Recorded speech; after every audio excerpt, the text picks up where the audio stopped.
The great victories of 1943 have raised the Red Star to new heights. As the year ends, the people of Moscow can afford a modest celebration.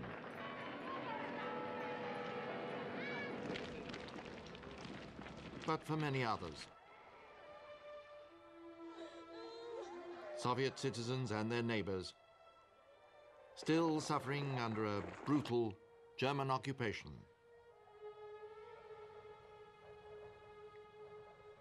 the waiting seems to be without end, for some without hope.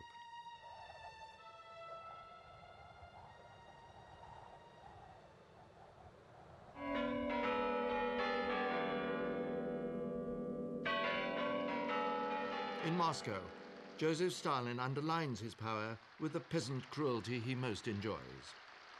He requires the sad figure of Kalinin, the Soviet Union's nominal head of state, to read a New Year message. In government circles, it is well known that his wife is in a camp, arrested by Stalin 7 years ago. But Kalinin is Stalin's marionette, dancing for his master's amusement, nurturing his dreams.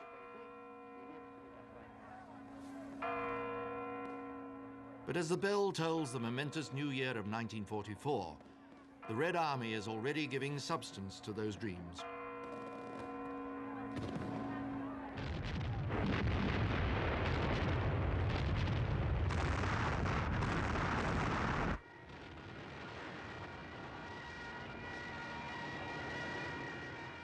In the far north, new offensives launched against German positions during December and January leave little room for doubt.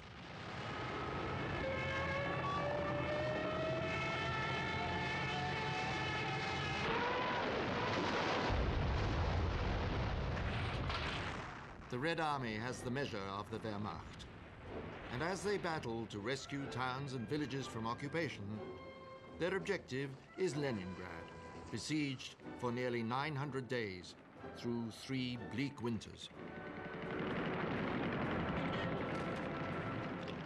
Since 1941, the extraordinary courage of the people of Leningrad has surmounted the agonies of bombardment, cold, and starvation, but at a cost of nearly 2 million lives. And when the Red Army at last breaks the siege on the 19th of January 1944, it sends a signal round the world. This is the year of victories. And for Stalin, the year of opportunity.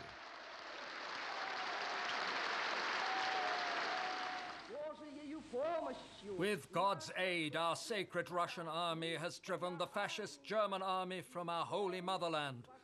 God help our troops and help them in their task ahead.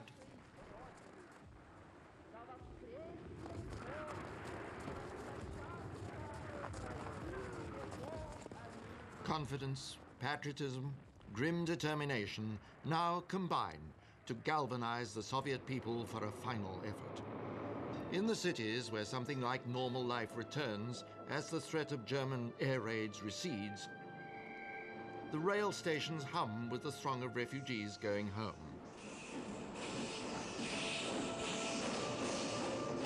To the hero city of Leningrad, home to a devastated town or village, to bury their dead.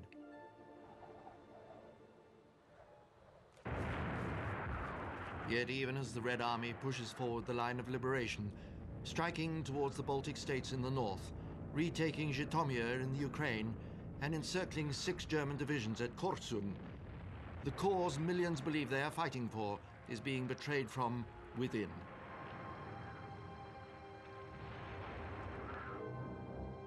Joseph Stalin sees the liberation of new territory as no other mortal sees it. Uppermost in his mind is the corroding fact that all these millions in the lands of Caucasia, in the Crimea, in Belorussia, and above all in the Ukraine, have been in contact with the enemy, the foreigner. No matter that it was not their choice, no matter that the depth of the German advance was to a large extent the direct responsibility of Stalin himself, all people who have suffered occupation are suspect, tainted. In victory, Stalin now turns to a monstrous form of collective punishment which he first used in the days just before the German attack. Professor Naumov of the Committee for Victims of Political Repression. The experimental use of this kind of operation against whole peoples first took place in the 30s.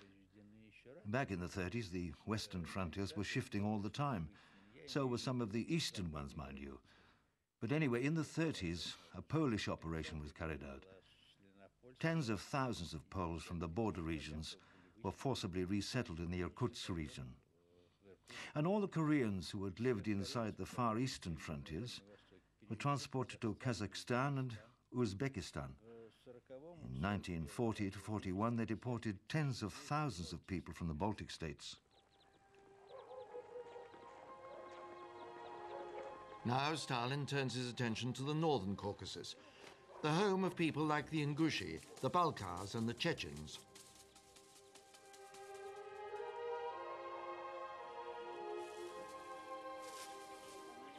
They're people with their own distinctive mountain culture, whose lifestyle and traditions have never fitted comfortably into the narrow concept of the Soviet state.